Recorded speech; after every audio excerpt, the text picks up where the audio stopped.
weekend eno ku Delta TV.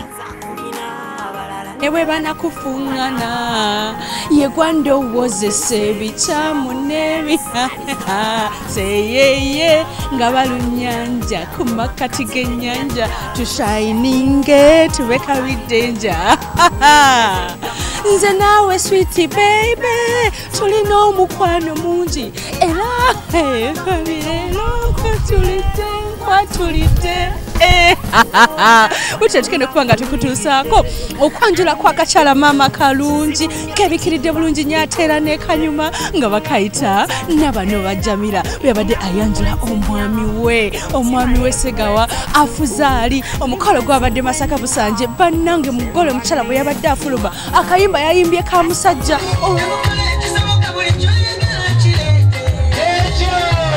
oluvanyuma lw'okuyimba kayimba k'abasajja bane ekidala ne kyamuka ne kimuyire sente yakakasizza abadde bamuyinako ennugu. You girls abadde bamugamba nti afa wammwe leero afuse wange ate oluvanyuma n'atuwulira n'engeri gye basisinkanamu.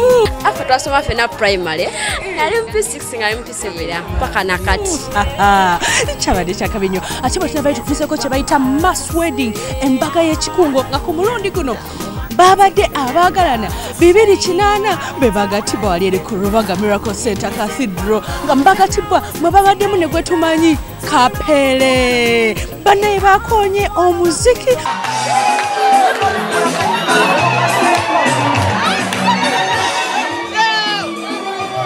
Oluvanyuma ne wabeerawo empaka z'okwenywegera ate nga eyasinze bamuwadde ekirabo.